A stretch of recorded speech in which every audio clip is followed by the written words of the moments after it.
So you've stumbled upon e-ink tablets, likely from hearing about the Remarkable 2, or maybe Amazon's Kindle Scribe, and now you're trying to figure out which tablet is right for you.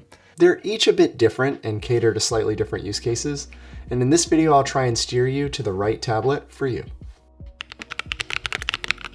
The 4 tablets you're likely considering, or should be considering in 2023 are the Kindle Scribe, the Remarkable 2, the Supernote A5X, and the Books Note Air 2 Plus. But before we get into which one to choose, we need to answer some basic questions, like where are you going to be using your tablet? Are you looking to replace a journal, sketchbook, notebook, or paper planner? Are you looking to share your sketches in real time with others? Or are you just looking for a tool for externalizing your thoughts?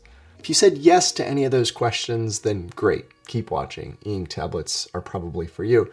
But if you're looking for something that runs the same apps that you use on your phone or a potential replacement for your computer, then an e-ink tablet might not be the right thing for you. Maybe try an iPad or an Android tablet first. The real power of e-ink tablets is bringing digital conveniences to traditionally analog authoring experiences. What I mean by this is most modern digital experiences are linear or transactional in nature. They expect you to follow a very specific path and create content that has a very specific shape. They're great at that. The power of analog tools is that they're creative and open-ended and allow you to explore and go off the beaten path. It works much more closely to how your brain works and is great for getting ideas out of your head. The historical downside here was you had a pile of sketches or notebooks to travel with and keep safe and try to keep organized, all of which were difficult. And I think e-ink tablets marry the best of both of these mediums. If I haven't lost you yet, we can now dig into the 4 key tablets and how you might choose between them. So moments ago, we defined our use case. Now we should think about where we're going to use our tablet. If you're planning on using them at your desk, then any of them will work well there. But if you're dead set on using your tablet in a dark place like the bedroom, then your options limit a bit. Only the Books Note Air 2 Plus and the Kindle Scribe have front lights. The lights on both of those devices are great, but I would also push you to consider, do you actually need to use this device in your bed? I thought I did as well, and then I realized later there was nothing wrong with using a Kindle for my bedtime reading and use a different device for my writing. The other thing to consider is, are you on the go a lot, or do you mostly work from your home?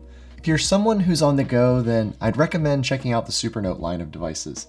They have an all-plastic construction, which sounds weird to say, but the benefit there is there's no glass, and so that device is much more likely to take a drop and survive the tail. If you're truly on the go a lot, they also have their smaller A6X, which is smaller and more travel-friendly. And if you're on the other end of the spectrum and work exclusively at your desk, then I'd turn your attention to the opposite end of the spectrum in the Books Tab X. It's large at 13.3 inches diagonally, but that real estate's really appreciated if you don't need to bring it with you constantly. The last consideration is what I like to call extracurriculars. Are there any other things that you plan to use your tablet for? If your one true task is writing and sketching, I believe the Remarkable 2 is the best pure writing and focus device. It doesn't do much more than that, but it is the best when it comes to writing. It has basic support for PDFs and EPUBs, but that's about it. Most notably, it lacks Kindle support, and if that bothers you and you're unwilling to pair it with a Kindle, then the other 3 tablets all support Kindle books.